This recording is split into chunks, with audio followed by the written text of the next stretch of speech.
भजन संहिता 22। मनोव्यथा की पुकार और स्तुतिगान। हे मेरे परमेश्वर, तूने मुझे क्यों छोड़ दिया? तू मेरी पुकार से और मेरी सहायता करने से क्यों दूर रहता है? मेरा उद्धार कहाँ है?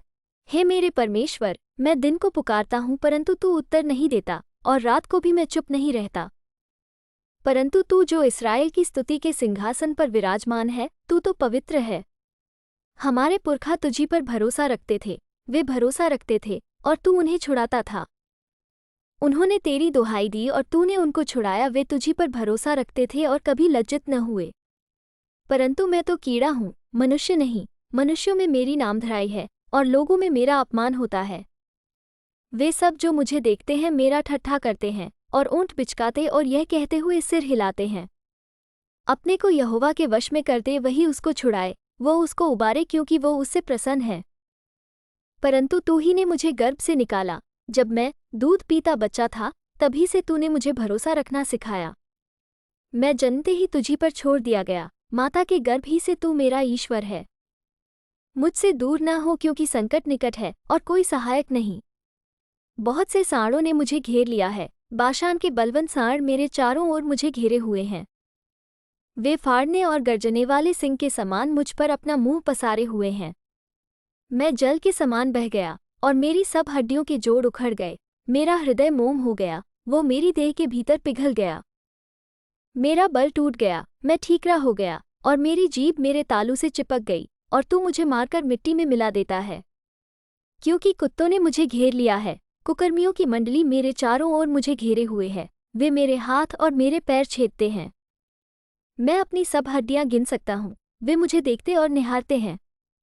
वे मेरे वस्त्र आपस में बांटते हैं और मेरे पहराव पर चिट्ठी डालते हैं। परंतु हे यहोवा, तू दूर न रह। हे मेरे सहायक, मेरी सहायता के लिए फुर्ती कर।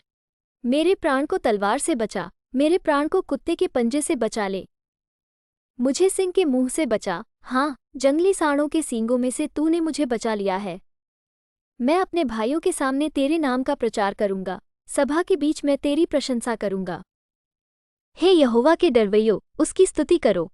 हे याकूब के वंश, तुम सब उसकी महिमा करो। हे इस्राएल के वंश, तुम उसका भय मानो। क्योंकि उसने दुखी को तुच्छ नहीं जाना और न उससे घृणा करता है और न उससे अपना मुख छिपाता है, पर जब उसने उसकी दुहाई दी तब उसकी सुन ली। बड़ी सभा में मेरा स्तुति करना तेरी ही ओर से होता है। मैं अपने प्रण को उससे भय रखने वालों के सामने पूरा करूंगा। नम्र लोग भोजन करके तृप्त होंगे, जो यहोवा के खोजी हैं वे उसकी स्तुति करेंगे। तुम्हारे प्राण सर्वदा जीवित रहें। पृथ्वी के सब दूर दूर देशों के लोग उसको स्मरण करेंगे और उसकी ओर फिरेंगे, और जाति जाति के सब कुल तेरे सामने दंडवत करेंगे। क्योंकि राज्य यहोवा ही का है और सब जातियों पर वही प्रभुता करता है। पृथ्वी के सब हृष्टपुष्ट लोग भोजन करके दंडवत करेंगे। वे सब जो मिट्टी में मिल जाते हैं और अपना अपना प्राण नहीं बचा सकते, वे सब उसी के सामने घुटने टेकेंगे। एक वंश उसकी सेवा करेगा, दूसरी पीढ़ी से प्रभु का वर्णन किया जाएगा। वे आएंगे और उसके धर्म के कामों को एक वंश पर जो उत्पन्न होगा ये कहकर प्रकट करेंगे कि उसने ऐसे ऐसे अद्भुत काम किए। आमीन।